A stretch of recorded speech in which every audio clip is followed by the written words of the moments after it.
Right, good afternoon everyone. This is Alex Murray and Chris Ogle reporting in on what's going on in the Watford community for the past week now. I know that we haven't got any guests on here today, but I'm just sure it's a matter of time.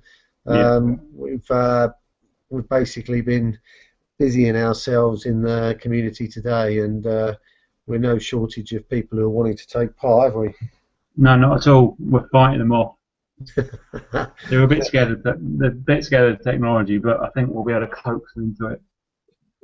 Yeah. Now I haven't got a TV, and I've been and to be honest, I haven't been a bit busy this week, so I haven't been kind of keeping my ears close to the ground on the news in Watford. But you picked up a couple of bits and pieces. What's been happening? Anything interesting? Yeah, last week there's don't know if you remember, there was the Watford Coliseum hosted the Dragon's Apprentice quiz for kind of booked a table for about 10 to 12 people, and it was in the paper today. Found it raised about £4,600 overall, with the Druids pub, I believe, winning, and they then donated the money back to the charity rather than taking them. They said put back in the pot. So about between £4,500 and £5,000 raised for all local charities.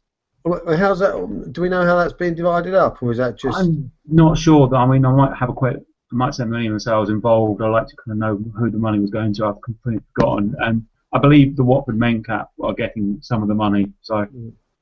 But I will find out for you and report back next week about who's getting the money and how it's been divided between them. Yeah, it's an interesting point. We had the luncheon today, which we'll come on to a little bit later. But there's a lot of people saying that the bigger charities get the larger slice of the cash. Like the Peace Hospice, for example, is very well known in the South West Herts district, and a lot of these small charities don't really get much of the pie. Yeah, and I think it's through what we're going to do here, giving them 10 minutes, maybe 50 minutes to explain what the charity is and how it benefits, how can people help them. Well, it doesn't have to be money, it could be time, it could be volunteering, it could be donating, like speaking to Diane Richardson from the Women's Centre today, maybe speaking to TK Maxx, who are head office in Watford, about giving them clothes that aren't sold in the store to the Women's Centre, or some of them, because they'll have a surplus, and what's the point of them chucking it out? They should focus on a charity in Watford. So there's avenue we can maybe look at for charities and help them move away from traditional revenue streams, because money's tight at the moment. We all appreciate that, so we need to focus on new revenue streams and how we can add value to businesses and charities without giving them the pound. Well, we've obviously got a charity section on the news here, but they must have been quite pleased with that event. And where was that? That was the Watford Coliseum. Yeah. Okay, that was on Monday night. Yeah, I remember. It was last Monday night, so that would have been the 24th. And I will catch up with that next week and kind of work out who got the money and how much to everyone. The other bit of news this week, I don't know if anyone has heard of Torino ice cream. They go around. I know they go around the Bushy area. They're probably well known across Watford. The ice cream man there, I don't know his first name, so I apologise if he's listening. He's been working there for 41 years, I believe, and he's the Guinness World Record holder for the longest career in selling 99s, and probably remembers when they were 99s, not 150s. I can't remember when I last had an ice cream, I have to be honest. It's unfortunate he parks outside my house on a sunny day, the windows are open, and you can hear the kind of the bells and kind of, I believe it's now kind of, he's changed his song slightly, so it's a new one. So it's like, it's summer, I'll have an ice cream. And Torino and Sons is the company. He's been working there since 1971, and I was written that down correct. So, but good news, his son-in-law is taking over the business, so we'll be seeing them again. It just won't be the same guy. He'll look younger this year, but it's not because of all the sun he's had. Torino ice cream, I know that. Yeah, I do know it. I mean, he's been around for, like you say, for decades, hasn't he? Yeah, he was the Guinness World Record and will be until someone else takes over. But I saw that story, and it's kind of felt a local news story, but a good news story. In a week that's kind of not had much good news. I mean, I struggled to find news stories. Yeah, I mean, not last week, but the week before, I saw I put a post up in the Google Plus community for L4G Watford about you know, we've had all the redevelopment down at the station there. Yeah. And only to learn that it's been a bit of a disaster. Watford Junction Station is a bit of a nightmare. Luckily, I am closer to Bushy, so I can generally go to Bushy, but it's where do you drop people off? Where do you park to pick people up? It's like it's a nightmare, I can imagine. Luckily, I'm up Bushy, so I'll get off there and just either walk or get a lift in the car park. Well, I mean, the thing is that the place now, you know, the other side of where the buses come. Yeah. Apparently, there is a small space there now where you can drop people off. Yeah. But apparently the buses have trouble turning in and stuff, and the taxis haven't got anywhere to collect passengers. Oh, it's quite chaos, and I believe that's on the road that you can't drive from North Watford down that road into the drop, but you have to go all the way around. So it's just you've got to go round and down St John's Road and past the lights and turn left. Yeah. And it's luckily for me, I'm that side of Bushy and that side of Watford, so it's actually not too. It's quite easy to get to. But for you and your side, it's going to be chaos. Yeah, luckily I can walk there myself. Yeah, so it's always better to walk unless it's raining.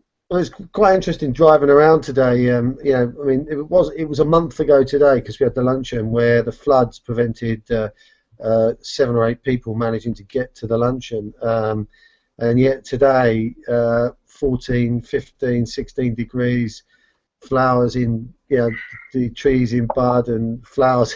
It's like, what happened in 4 weeks? It seems to me that 4 weeks has whizzed by, but nature's certainly come alive, hasn't it? Yeah, it's looking good, and spring's on its way almost. Yeah, no, it definitely is. So I must admit, I haven't caught up with much of the news, what's going on this week, but so we can sort of fill in here with a little bit about the what's happened with Link for Growth over the last week, and we had what have we had this week? We had the CSR luncheon today. Have we had anything else this week? I can't remember. You were at the Regis Coffee in Watford. Oh yeah, we had the Regis Coffee, and that's quite interesting, and we'll come on to that when we get round to the charity side. But I had a chat with Dan who's the centre manager down there at Regis, and I've got to drop him an email, but to all intensive purposes, he's quite happy for us to be in there on the market project that we've been talking about. You mentioned something about the market traders not being very happy. What was all that about? Let me just consult the paper. I've only just seen it just now. Some of them aren't happy that they're not going, and some of them are happy that they will be going to the new. What market is moving to. Hang on, TJQ's, isn't it? In September. I'm just going to try and find some of the quotes so I can read it to you now. So apologies. Mrs. Margaret Beresford, who runs Little Knits, the kind of handmade children's toys and clothing, says she believes the move is ripping the heart out of Watford, and the council are putting pounds before people, and a lot of us will be out of work. So there's people who aren't moving who are unhappy, and there's people who will be moving. The butcher here, Kathy Newton, says she's not taking her business there because of the lack of space. They're going to have a smaller venue each, so she can't take her refrigeration units, I believe, and they just feel kind of it's not the best for them, this move. That's the butchers on the market, is it? Yeah, Kathy Newton is her name. Yeah, I actually know Kathy, and I know Martin, who I believe's her husband, and I mean they provide exceptional quality merchandise, meat there. Mm-hmm. So that's a real blow. I mean, I to be honest, I don't know where people are going to get the meat if they're not going to go up there. I'll have to have a word with them tomorrow because they'll be on the market tomorrow. So I'll see what they've got to say about that news clipping. That's quite useful to know. Yeah, I'll bring the paper along when I see you tomorrow, and then we can go around and find out how they actually feel, because whether that is a kind of they've edited something or kind of taken something out of context. Well, I know that when they move up the road there's only, I don't know, 50 units or something, and there's I mean, the market's not fully occupied where it is at the moment, and there's 70 odd stalls there right now, so there is going to be a cull or people not going, but I suspected that they would take all the essential services, so to speak, because, you know, people have to buy meat, they have to buy fish. I think with them, it's them choosing not to go rather than the council not inviting them. They've been invited, and then they said we actually can't go because we haven't got space for all the refrigeration units, which they obviously need. Yeah. So that was the other thing I picked up, and it's just been kind of. It seems the paper just we need to maybe focus more on the good news. That's why I think we're here to provide people with good news stories rather than just depressing news, which we get enough of anyway. I mean, we were talking about this morning, and you know what we're doing with Google Plus and what we're doing with the community building project is actually giving people the opportunity to get their message out there and almost kind of circumnavigate the newspaper, because the newspaper prints what the newspaper wants to print, and they're printing what they think will sell advertising space, I guess, and keep the circulation going. Why do you think we get these tabloid headlines with tabloid stars? Because those stories, using the quote, sex sells papers, and then, but that's not what we all want to hear. But then that's what sells papers, so that's how they get business through advertising. It's the same with every media kind of TV sensationalized, because they know people watch it, and then as a result, they know people watch it, so advertisers will buy into it. It's if we can create a way of people making their own news and creating their own headlines, we could move past the third party, and the Watford Observer would, however useful it is, we wouldn't need to kind of ask them permission to advertise a charity or our business. We could do it ourselves. Absolutely. I mean, we'll move on to the next section now. I'm talking about charities. I mean, most people don't know this, but there's well over 200 charities in Watford, and like I said at the luncheon today, at the end of the day, most people have no idea what these charities are. They are a well-kept secret, but it's not an accident that they're a well-kept secret, because these charities survive on £20,000-30,000 a year, and they just don't have a marketing budget, and consequently no one knows about them. So it's a vicious circle. They can't produce marketing materials, so no one knows about them, and no one knows about them, so they don't get any money or any contributions. And one of the things that we talked about this morning was, or lunchtime today, and just for those that are watching, the CSR luncheon is about a lunch organised to bring business and the community organisations, social organisations together, such that we can work out how we can help each other and move the community forward as an entity. And it was well represented today. There was probably 7 or so charities there, different business people, different people from different backgrounds, but quite a good representation of community, really.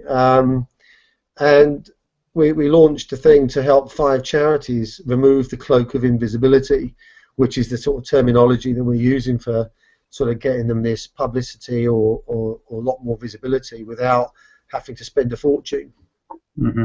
And we've got 5 takers for this, haven't we? 5 early adopters. We've got the Watford Women's, is it Watford Women's Centre? The Watford Women's Centre. I'm just writing these down now so I know, make a note of them so I can help out where I can. Yes, the Watford Women's Centre, Diane there, and yeah, they're already on Google Plus, which is the platform that we're using for this. But they know that they're not really using it properly, and what we're going to be able to do is show them how they can get all the good news stories that they're making out there, and because they do a lot of good work, not just in the Watford borough, but they actually do work in Three Rivers and Hertsmere and all over the place. I believe they work in everywhere between kind of edge of Middlesex up to kind of Dacorum and maybe St Albans, so it's a big catchment area. They're one of the only 2 women's centres in Hertfordshire, Hertfordshire, so they're going to be covering people from Watford, Hertfordshire, Northwood, Ricky, all the way up to St Albans, Hemel. And speaking to Diane today, Diane Richardson, they have someone, a volunteer comes in. Diane Richardson is the strategic she's in charge of strategic kind of matters, and they have a volunteer who kind of puts it in place. But I believe they've got 2 Twitter pages, and no, 2 Google Plus pages, sorry. And so they need to merge the 2 together, and it kind of just, so one person set one up, and then someone else had the idea and set one up, so they need to kind of just get everyone together and involved. But they do really good work.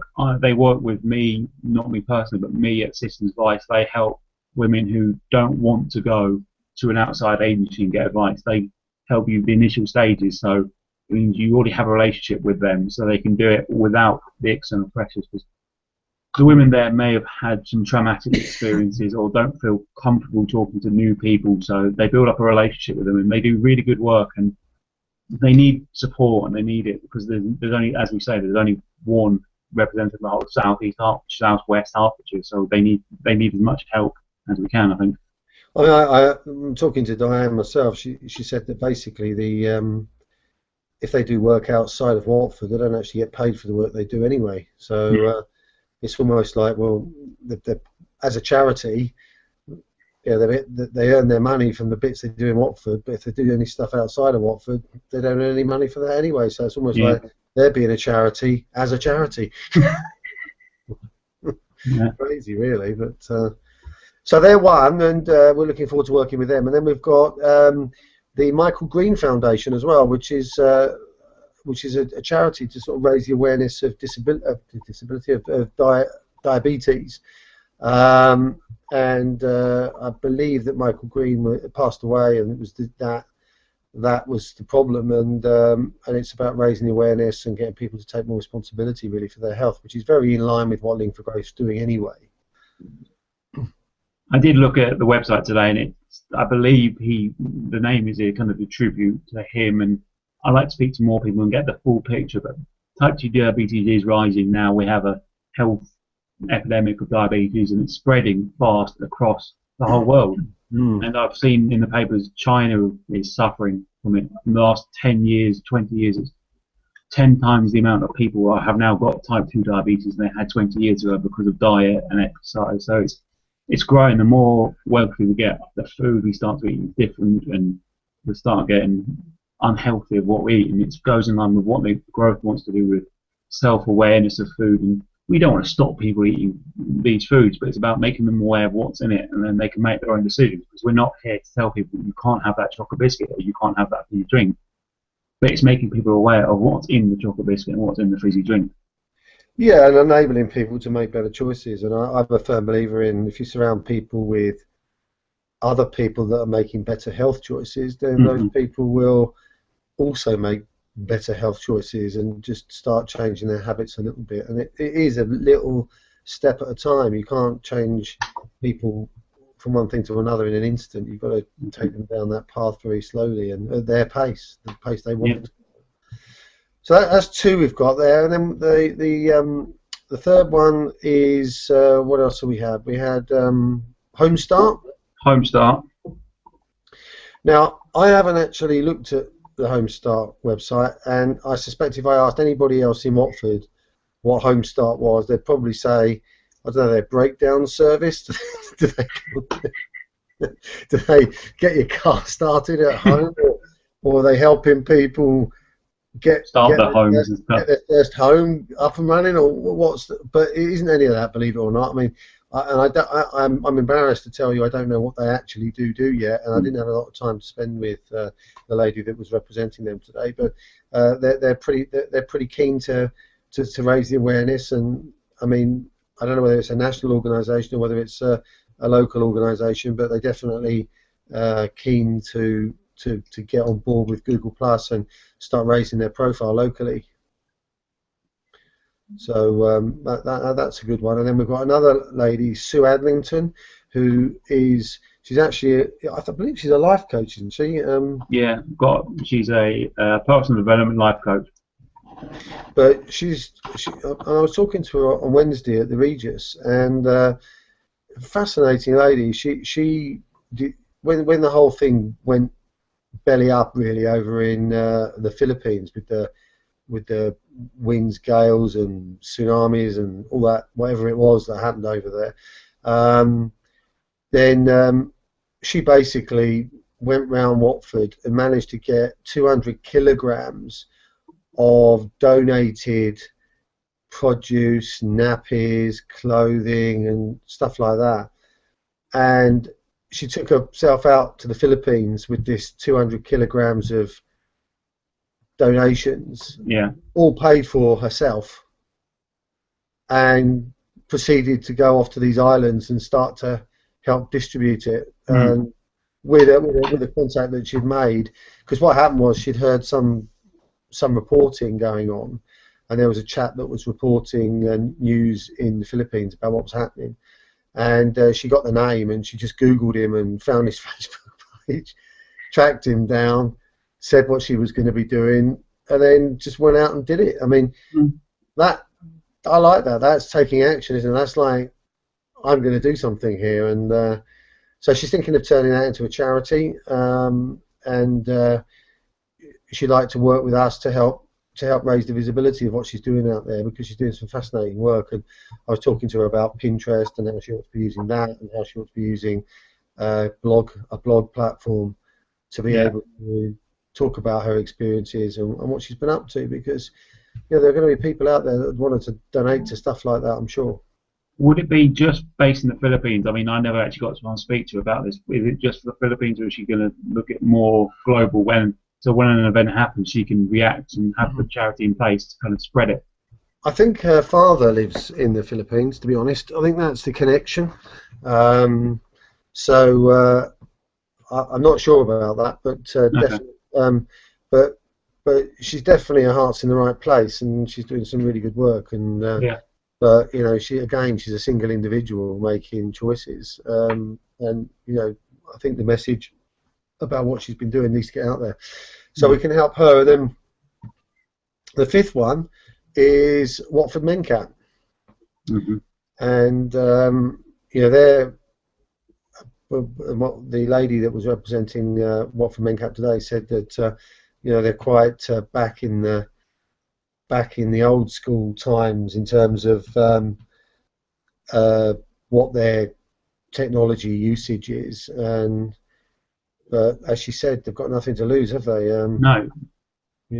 Getting involved with what we're doing. Google Plus is completely free. There's got a load of facilities that they may want to use. They can use some of them. They can use all of them. It's about showing people, this is what you can use on this platform. This is how we think it could be useful for your charity, and then let them make an educated decision on why they should use it. But let's not tell people you should use Facebook or Google Plus. But we need to show them how it works and why it works. Like I was saying to Diane from the Watford Women's Centre today, to get anybody to use something, you've got to give them a big enough why. And the why here is, we're rebuilding the local community, and they're in the local community. Therefore, in order to support and grow that local community, we need to be using this platform, because it lends itself perfectly to what we're doing. And that's a why. That's a big enough why. Yeah. I believe it's a big enough why. And these charities, the big enough why is, we're invisible and we don't want to be anymore. They know that they need help, but they don't know where they can go for help. So without us, where would they go? They would ask the MP, but he's too busy to spend time with them. They couldn't go to a Chamber of Commerce. There isn't a charity commerce. This is fitting a niche.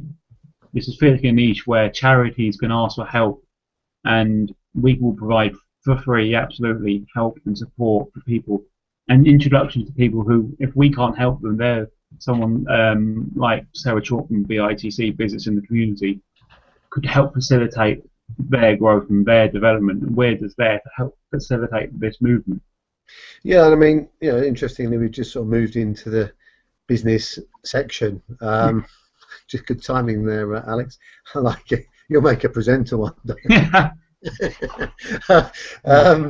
So yeah, I was talking with Toby Fisher over at the Rickmansworth Coffee, which was not this week, but the week before, on the Thursday, and he was along there today at the luncheon, and he's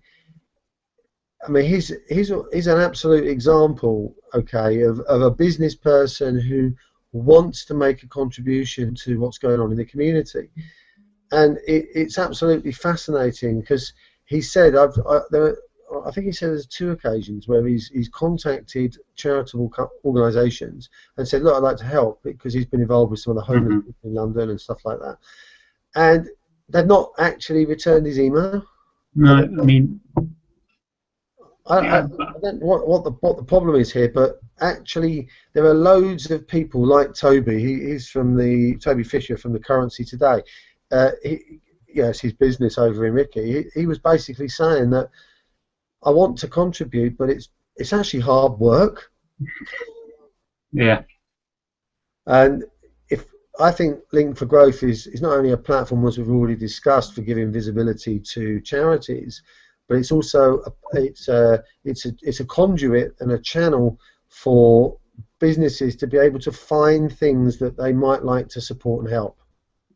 I mean, as part of kind of applying to law firms, you look at they all have a CSR agenda now, and some of it may be a front and a kind of, we're doing this as a token gesture to make us look fit and the rest, but some of them believe that CSR is a good way for publicizing your business. That's why companies like Waitrose and Tesco's get behind these, because it says they can be seen to be getting involved, and we need the local businesses more of a local level to be getting involved, because they're the ones that can make a change. Tesco's are too big to not care about local charities like the 5 we picked, but they've got too many. They're in every town and over every city of the country, so they can't focus their time on everyone. We need to be the people doing it, people in the community, like Toby and other businessmen in the community who have a passion for the community, can see the benefits. It's interesting you mentioned like Tesco's. I mean, they do have to change though. I mean, they're caught in a rut as well, because what they've done is they said, well, we won't have any local charity stuff. What we'll do is we'll take applications and we'll decide centrally. Well, how do they know what's going on in Watford? Mm-hmm. You know, it's like it's all gone back to central, and it's got to come back out to the community. And if they're not going to lose out, which unfortunately they are going to lose out, it's because local people are saying, well, we'll rather make local choices because it's the stuff around us that matters, and we're not interested in these big companies siphoning all our money out and taking out of the economy of the local community. So they've got to wake up, and I know that with Tesco they have in each of the stores a community person. It's a Tesco employee who is there to build relationships with the community. But you know, they weren't there today at the CSR luncheon, were they? It's like they ought to have been. Have we connected with them? I haven't, obviously. That's why I'm asking the question. Have you managed to get in contact with them? Well, I am aware that there is one there, but we haven't approached them as such. No, but they should be approaching us, should they not? Really? But Tesco's probably, she may not have heard of us, and it's probably part of our role to approach them and say we need to kick them down the path. That's a good point, and I understand that Asda's have got like a room that they will loan out to community organisations as well. I don't know whether that still exists, but it certainly was the case. So they're starting to think, but it's almost like, well, we'll do as little as we can. Yeah. What can we do which is just enough to get that tick in the box? It's a nod and a wink to CSR rather than a whole commitment, and I'll try and get in contact with them and say, this is what we're doing. You've got a base, where we do it, but whether we can help publicise the people you work with, whether you can introduce us to the people you work with so we can then help as well, because we don't want to take over, but we've got other skills that Tesco's haven't got access to. And we've also got local knowledge. We can introduce them and her to the Watford charities, that the 5 we've got this month, but going on, we can introduce her to the charities, and we should be working together. It shouldn't be, I don't want to take over Tesco's job in doing it. We can just help them along the path. Yeah. But worthy of some other mentions in the business section, I think, is people like Camilla, who I met today at the luncheon. I mean, she goes under the Twitter handle of the woman's lawyer. What great work she's up to. I mean, she's basically sort of fulfilling the role of the legal aid that's been taken away. She's basically doing quite a lot of that sort of work for people who can't afford lawyers. And some of the things she was telling me today about lawyers taking charges against houses in order to fund their legal costs. I mean, isn't that's almost criminal? I mean, it's difficult because I obviously want to get into that field. It's difficult. I don't want this to because this is being public now, so it's kind of on the edge of my bets almost.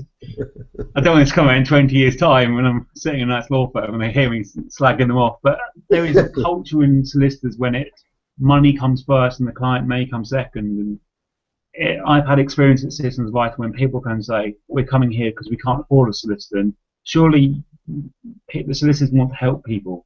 That should be the first aim, and then money should be the second aim. And it's their job, so I'm not saying they should do it for free, but there needs to be a balance, and they've got the balance the wrong way at the moment. And Camilla, I will try and hopefully work with her using my experience to help her.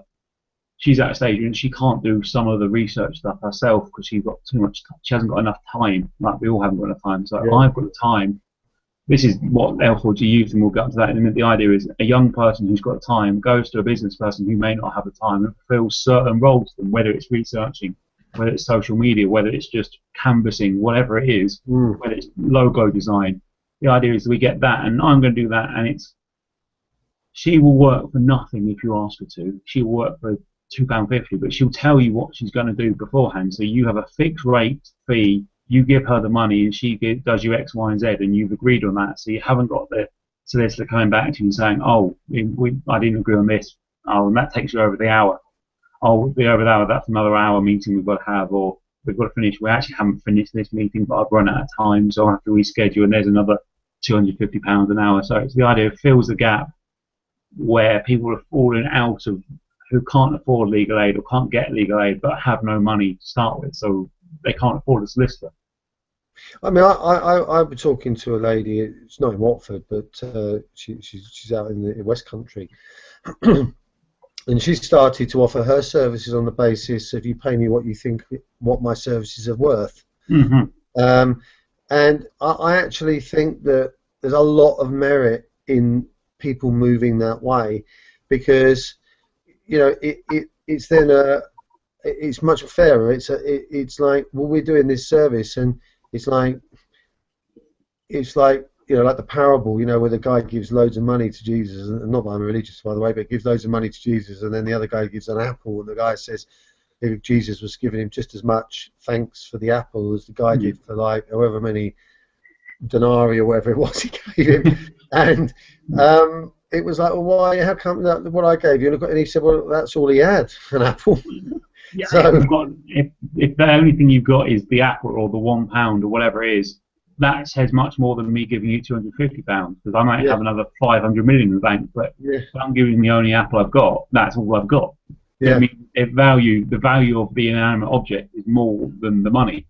Yeah, and I think that's where we've got to head. And when I hear about people like Camilla and this other lady, and also what we're doing with Link for Growth, it just humbles me to think that actually this is where we do have to go, and it's the old spine tingling stuff. It really gives you a good sense of humility and what life's actually all about. It's doing good by people, and if you've got enough and you're okay, then you know you can help other people out. You know, that's just the way it is.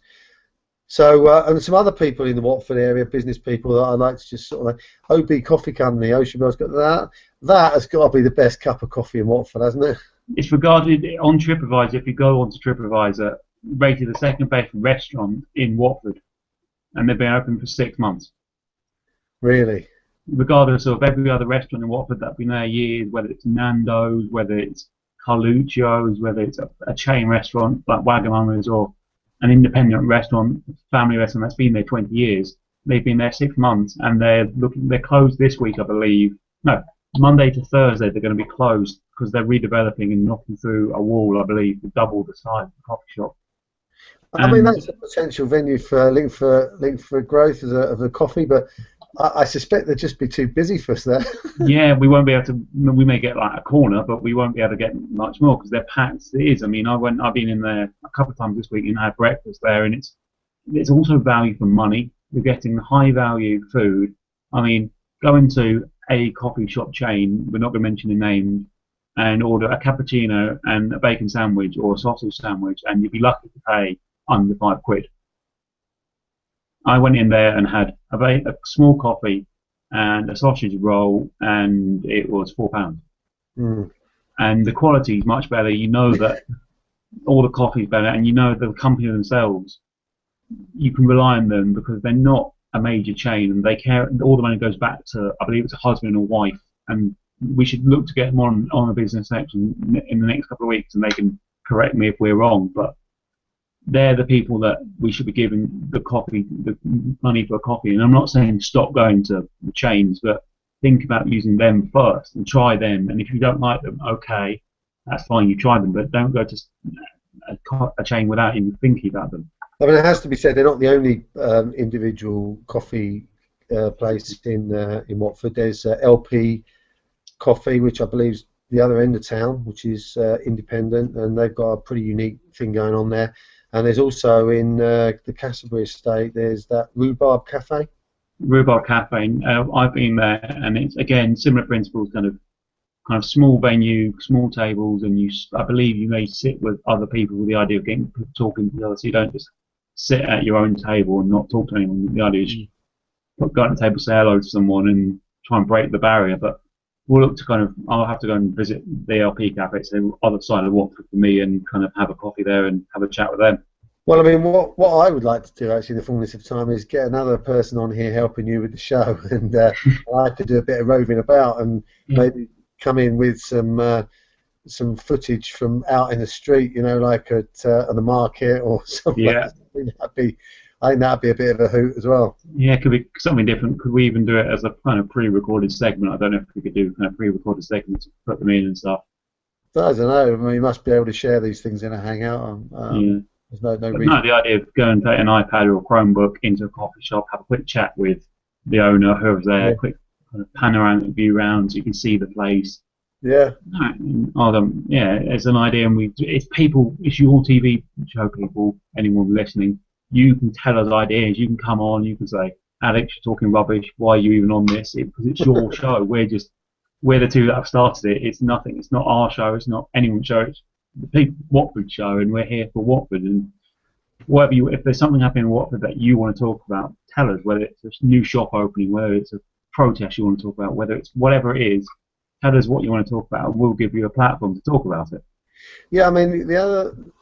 I mean, I know that there's a guy that we'll come on to that in the other business section, but there's a couple of people that are interested to come on the show and talk about various bits. But the plans for the market, moving them up out of the way into around the back of TJ Hughes, I understand that the development of Charter Place isn't going to happen until probably the start of next year, but we're already in March, and I see no signs whatsoever of the market stalls or anything going. I mean, we're a third of the way through. No, sorry, a quarter of the way through the year already. So they were supposed to be out by July. I can't see that happening. No, I don't know, and it seems to be there's an idea and it gets floated and it gets agreed, but they probably need to sort out the one place before they can move them in, and the market stallholders don't know that. Why should they care as much? Because they're sitting every day going, is this the day we're going to get the email text saying we're moving on this date? So it's kind of, I can agree on the idea of moving it, but they haven't done it in a way that's kind of the best for Watford, I don't think. No, and you know, it'd be interesting to be able to get Dorothy on here to I know. Really big. And also Richard Harrington as well, but the thing is that, and we will, that's a promise, and you can take that to the bank. Not that you'd want to, by the way. Bank anyway. But, you know, they should be on here talking about things for Watford, because, you know, where else are they going to get a platform to talk to the, you know, potentially the whole of Watford? So, you know, I have floated the concept past Jenny, who works for Richard Harrington, but she does ignore those bits, to be honest, at the moment. It's Chris again. I'm going to keep on plugging away. You can bet your bottom dollar. But yeah, I'll be asking the people on the market tomorrow. Have they heard anything, when they're likely to move and stuff like that? But you know, sort of coming on to the next section, which is sport. What have we got on the sports section? You picked up a couple of little stories, I hear. A couple of little things. I want to avoid kind of the main Watford Football Club news and move away and get the idea of a small sports club coming in, or just the idea so they can use it as a way of updating people with the news of what's happening, and also kind of said this is the sports club we're doing. Sport is a great way to get fit and get healthy and meet people. And the one I found there's Watford Chess Club chess, you're going to say that's not sport. Well, it's coming under this bracket. It's my TV show at the moment. It's coming on sport. Is this a closet sport of yours? Is it chess? Yeah, I did a bit of chess. I was Hertfordshire under-18 chess champion a few years ago. Yeah, I didn't know that. Well done. Yeah, but I keep the little trophy and keep some money in it, so it's got its use. But chess is a great sport and kind of way of stimulating the mind, and it's good to kind of, it's a thinking man game. It's not a kind of game. It's not a game of luck. It's a game of skill and outthinking the person. And kids need those kind of skills. And seeing kind of junior members of what I believe kind of the ages 8, 9, 10, 11 winning in local and national events says it's good for them. And obviously, what the chess club are doing something right and teaching young people, children, the skills that transferable skills that you can look outside of chess, saying problem solving. You see, okay, I'm in this situation. How do I get out of it? Yeah. If you've got a gun to someone's head, there's more than 2 ways to get out of it. There's 147 ways. It's just thinking outside the box and thinking something different and thinking 2 moves ahead, which you need to do in business. It's a skill. What happens if sales don't hit or I don't get enough people in my restaurant this month? How do I cover the bills? And it's that kind of logical thinking of outside the box, which chess can teach you. And that's why I think it's such a good sport. I think. Yeah, I mean, I must confess, I never really took to it. I was more one of these people that like to do something that was a bit more athletic. But I mean, I wasn't really into rugby. I went to Watford Grammar School, as you know. But to be honest, diving about in the mud, grabbing people's ankles, wasn't really doing it for me, to be honest. No, I played rugby at school, primary school, and then once I got to secondary school, I believe I went to hockey instead and kind of lost it. I mean, I played rugby for a while and would get into it, but it's got too much of a culture now where it's excess, and it's at uni it was a kind of drinking culture, so I avoided that. And now it's like, where do I find a rugby club? So again, if what a rugby club and what was here's this, and they say we want a new people come in, young people, let's get them back involved, because sport is such a good way of A, meeting people in your community and getting along with people in the community, and B, keeping fit. And we've got to kind of, as long as we do what we do with diet and stuff, like we need to exercise to kind of keep healthy and stuff. So yeah, I mean, I played table tennis since I was 9, and I'm chairman of the Watford Table Tennis League, and we've won the league this year, the Premier Division in Watford. This is the platform to blow my own trumpet, but we're also in the cup semi-final now, but sport has been a big part of my life. And when I knackered my Achilles tendon 4 or 5 years ago, and I actually couldn't play, it was amazing how much of an impact that had on me, because it's something I just took for granted, being able to go out, pick up the bag, go and play for 2 hours, enjoy it, go for a beer, and suddenly I was unable to do it, and it suddenly dawned on me that's really, really important. And I guess we need to. I mean, there is a Watford charity, which is a table tennis charity, which my good friend Earthy runs, which is all about getting kids to participate in table tennis. And one of those, the thing about table tennis is it's one of those sports you can do all year round, and it's completely inclusive. Anybody can play table tennis. I don't know whether you watch the Olympics. I can't play table tennis. I can tell you that. I cannot play table tennis. No, but I know you can, but badly, probably. Yeah, thanks. Thanks for that. What I'm saying is that anybody can pick up a bat and attempt to hit the ball, and people have fun doing it, whether they're rubbish or not rubbish. It doesn't matter. The fact is they can run around the table and they can have a bit of a laugh, and they're getting up and they're doing something. And that's it's not like chess. You have to learn all the rules. With table tennis, you just go and have a knockabout. And most kids love it on holidays and stuff like that. Yeah. But more and more schools are now bringing that into the curriculum. And I didn't even know this, but they can do a GCSE in table tennis. Oh, sure. I didn't know that. I would have imagined it would come under PE or kind of, but that's good. And another sport where it's about thinking. I'll play it into the corner, and then that moves him there. So I have to then. So where's he going to play it back? I'm presuming this is how kind of it works. And then okay, so he's in that corner. Yeah, I mean, it is a game of chess at 100 miles an hour, and at the top level, and I'm not suggesting I'm at the top level. I still play for the county, but I'm not at the top level. But when you play at a decent level, you're making 3 decisions a second, and that's got to be good for not good to get Alzheimer's, but good as preventative against things like that. Because when you're using your brain in that amount of that amount. You're using all parts of the brain as well. Yeah, you're using all parts. You've got to move. You've got to think what's going to happen. You've got to look at what your opponent's doing. And what most people don't get about table tennis, and which is why it's not a popular spectator sport, is that it's all about spin. And of course, you can't see spin on a television screen. You can't see it. Mm.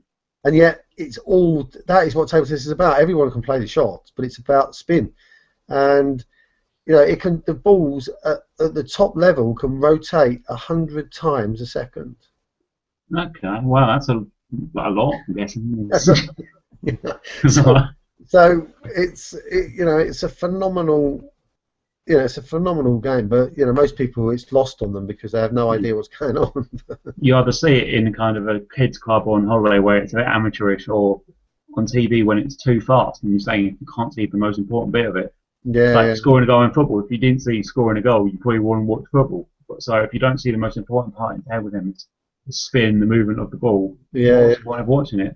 Exactly. But I'll kind of keep up my nose on the ground and my own ear to the ground of kind of local sports teams who are doing well. If they're looking to kind of new members, maybe I'll send them an email saying we're doing this. This is a platform to enhance your membership, and have them maybe come give them 5 minutes to say, as well as talking about sport, what else they do, whether it's kind of run events, and sports another way that get people together, and then doing charity events. I know sports clubs always do charity events, but it's like sport relief or local charities, they're big on that, and it's kind of, that's another way they can contribute. So I'll keep my ear to the ground. Okay, well, I mean, there's dance schools and there's all sorts of different types of activity, and Zumba. I know that one of the Link for Growth people, Juliet Simpson, is quite involved in Zumba. They did the Zumba marathon, Zumbathon last year when it wasn't raining and stuff. But I think it was almost raining, but it wasn't quite raining. Yeah, so that's it. So that's the sports section. Anybody that's doing sport, anybody that does watch this, or eventually knows anybody that's in the sporting capacity, then let us know, and we'd love to have them on the show, wouldn't we? Yeah. Right, we're kind of moving on to any other business now, really, and we've already had a sort of market update, and I mean, one of the things that we're doing with the market, which we haven't gone into detail about, is getting the college involved with putting together Google Plus pages for the market stall holders, getting them some visibility online, because they suffer from the same problem that the charities suffer from. Yeah. So that's pulling together Regis, who've got the office space, the placement officers at the colleges, the students, giving them a project that can go on for a year or so, and the market, and pulling that all together and coming up with a set of solutions for a problem, which is what you were talking about earlier, but it doesn't cost anything, and but everyone wins. There's no losers here. And we just need more of that stuff. So that's a really good initiative. But any updates from L4G Youth, which of course started in South West Herts, and we've so. I believe the next event is the 20th. Hold on, consult the calendar. It'll be the 25th of March in Wetherspoons in Watford. Again, completely free, like all Link for Growth events. Free. Anyone can turn up. Generally, anyone can turn up. But it'll be good between 16 and 25. Live in the area, young person, or work with young people, come in, have a chat. I'm there, you're there. I believe there'll be a couple of people, Catherine Baldwin, her two daughters, Catherine Baldwin in the Michael Green Foundation, all coming circle again. Her two children are going to be coming. One I've helped initially, before I ever met her, introducing her to Camilla on Twitter, and there's a brief introduction, and they're going to go away and discuss things, and Camilla's given Catherine a magazine about young lawyers, and kind of so they can get the idea about how to apply for training contracts, the LPC, the BPTC, and I'm going to get a copy myself, and it's kind of, the idea is to kind of help young people get some work experience, and I see myself as a facilitator of that. So whether it's someone comes to me and says, I'm 19 and I want to become a journalist, and I go, okay, who do I know that's been a journalist in Link for Growth or may know a journalist? I'll go away and consult people, and then say, come back to them and say, on this day, I'm going to be in Wetherspoons or at a coffee shop. Come along, I'll introduce you to so and so. He used to work for a paper or something. So come and have a coffee with him. He'll see what we can do. Whether it's the Watford Observer, whether it's Woo Woo magazine, who do good work, whether it's one of the national ones, just helping young people open doors. So I'll be the doorman for young people anyway. Yeah, I mean, one of the things I'm keen to do is, and you know, you'll be heavily involved in this. I'm sure one of those suggestion moments there is getting the college to contemplate doing a show like this that we're doing here, but with college students and getting them using the technology that, to be honest, this technology is technology that business people should be using, charities should be using, everybody should be using, because it helps to get the message out there. But Yeah. to be honest, no one's using it, and they're not using it because they don't know about it. Colleges. I'm saying if we can lead the students through this process, show them how easy this is to do and how important it is for just simple communication. I mean, we're effectively having a video conference here that we're recording. We just decided to do a show about Watford. If they could do a show about what's floating the boat of 16 to 22-year-olds in Watford, and stories of what's going on in the clubs, what's happening downtown, activities they're engaged in, kids, young people weekends away, or whatever it might be, activities. I think that'd be really good, because it's something they're interested in, it's something they're passionate about, but it's something that's taking them forward. Yeah, and it's what young people need is they need to talk about what they've done. It's not good enough anymore to have a degree at whatever level, and you get to an interview, you sit next to 4 people who are all dressed the same, they all come in suits with that style, and they've all got the 2-1 from uni and the LPC, or whatever kind of vocational degree you need. So then they go, okay, so why should I hire you? And you go, come back, don't really know, I'm passionate about law, I want to make money, this is a good firm, blah blah blah, and kind of ramble on for 2 minutes about nothing, or really. But you go there and kind of chat and say to them, this is what I've done. On my CV you could read about 3 market stalls in Watford, help them increase profits by 10% or whatever it is. Did a community TV show based around young people. We started in the college, kind of introduced the college on there, and then had a kind of college section so we could talk about what's moved into the town, so what the young people want to talk about in the town, a little bit of music, a little bit of this, and kind of, so they can say, okay, this is what I've done.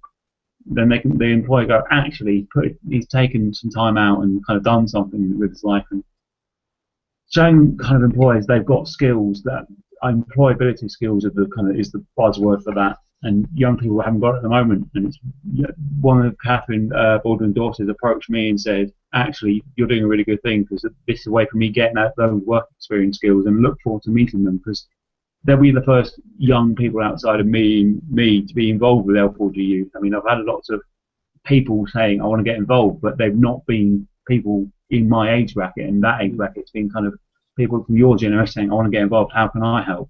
I'm saying, great, I'll leave, I'm not forgetting you, you're there, it's just I'm going to come back to you once I've got the right person for you. I just need parents, if you're listening, teachers who are listening, to say, come and find me on Twitter, I'm everywhere these days, you can't not find me. Type in my name, type in the hashtag L4GU, you'll find my blog, my Twitter page, and have a read. If it's still interesting, if you've kind of gone past it and said, that's interesting, I want to get involved, my daughter's son wants to get involved, just come and send me a message, invite them down, and if they like it, they can set their own one up. It's pretty easy to do. You just have to find a venue, get a few people together, and get talking. Yeah, I mean, I'm all for these colleges and, well, the kids, because I mean, the young adults that we're turning out, they've got qualifications, like you say, but they know how to study, and they know how to conform, and they know how to follow rules. But what employers want is energy, enthusiasm, commitment, loyalty, persistence, consistency, determination. Now, I don't see any of that in the exam room, to be honest with you. Yeah, but they haven't got those things. Have kind of almost been drummed out of them. Optimism, hopefulness, all that. Creativity. It's all sort of wiped out, and what L4G Youth is about bringing that back into the fore, and by offering a show like this, and by getting them to participate, they're learning about what we want. What do we want in the show? What we're going to create? We're creating something out of nothing. There was no show. Now there is a show. But what we're going to put in? Well, what we're going to have? What sort of sections are we going to? Who are we going to get on the show? How are we going to find those people? How are we going to approach those people? And this is creative problem-solving skills that no one's teaching them. And another thing is helping. Say if young people get involved and go, say someone 18 who really enjoys L4G youth and gets the L4G idea, they can come along to an event. It's not L4G youth isn't meant to be for young people, and that's their own event. Everyone can come along to an L4G event, whether you're 16, whether you're 64, whatever. They can come and actually start challenging people like you, people like me, on your ideas, and actually how did you get to that idea about anything, whether it be politics or it be health. And because they'll be stuck in the rut of what they already know, and then some of the stuff we'll be saying there may be so different to them that they'll go, no, that can't be right. But they'll be learning the skill of challenging their peers and their elders, which they're going to need in business, because businessmen don't, like yourself, if you were hiring someone, you wouldn't want a yes man. No, I mean, you're looking for people who want to make a difference, people who've got their own ideas, people who've got their own energy. You want them to complement and add value, not follow orders. Because if I want people who follow orders, I can just hire any old, almost chimpanzee. You don't need anything. You want somebody that's going to, push the envelope. That's what you need. And it'd be a way of, if I got once I get into a decent law firm, hopefully at a decent position, I want the chance for a young person to say, why are you making that decision? And I won't take it personally. I won't think he's questioning my ability, or why should I hire him? He'll go, it gives me an opportunity for me to go, this is why we're doing it. This is why it's best. And so if you feel comfortable in what you're doing, you should be able to let people challenge you rather than being defensive and kind of, don't question me. That comes from self-esteem, a good internal place, and not feeling threatened. It's like the old adage of, if you're going to employ someone, you need to employ someone better than yourself. But the only time you'll do that is if you don't feel threatened by someone who's got maybe superior capability. And if you employ someone that's not as good as you, the organisation is never going to grow, is it? You mean, is that why I'm not getting all these jobs? Yeah, well, there might be some truth in it. Yeah, I say that now, I'm being facetious and blowing my own trumpet again, but no, that's part of this. If I was you, I'd think like that, to be honest. I mean, it's like, if you're going to show people up and you're going to make them look a bit poor, then those people may look twice at hiring you, but really what you should be doing is hiring people that are better than yourself, because that's the only way the organisation can ascend. And one great story, I'll keep it quite brief, I'm pretty sure, is at my graduation we had an employment lawyer. She's the #1 employment lawyer in Europe. She was rejected from 4 big city law firms in the 70s for being a woman. She's kept the 4 rejection letters, and she's going to go one day, once she retires, and go, actually, here's the rejection letter. Why did you kind of reject me, type of thing? You look a bit of an idiot now. And they're going to go, it won't be the person that made the decision at the time, but the law firm itself looks quite silly, or whatever business it is. And I have kept a couple of rejection letters that, A, for motivation, go, you're not there yet, but they're going to come back, and I'm going to look at them in 20 years' time and go, they weren't the right firm for you. Everything happens for a reason, and maybe those rejection letters, like you, will drive you on to different things. And without those rejection letters, maybe there wouldn't have been the motivation to do what you want to do. So you can never, the lesson that's to be learned, we very often don't learn that lesson until much later on, and that's why I had that lesson. Right, okay, well, we're almost out of time. We've somehow rambled our way through an hour. One quick thing, I'm calling this Any Other Business. It's kind of, if we can't fit anything else in, we'll put it in here. This is the kind of stopgap. Everyone knows the Grand Union Canal goes to Watford and kind of down through into London through Rickmansworth, Springwell Lane in Rickmansworth. There's a lot clean up on March the 18th. I believe that's a Saturday. No, it's a Tuesday morning between 10 AM and 3:30 PM. The idea is just kind of cut back vegetation, clean it up. You don't need any tools, you don't need paint, you don't need gardening equipment. Just come along, say, what can you do? I can cut, I used to be a gardener, I'm now retired. Oh, we'll give you some tools and you can cut the back. Oh, I'm a painter, you can help clean up the lock and just help. I mean, the locks are kind of vital for the flow of water, and if they get blocked up, they start to flood, and we don't need that again. It's in Watford. I saw they needed help, and they just want volunteers. You don't need qualifications, you don't need skills, you need hour and the ability to kind of put you back into something. If you want to come along. I might be there, I might not be there, depending on what I'm doing. But I saw it Tuesday morning.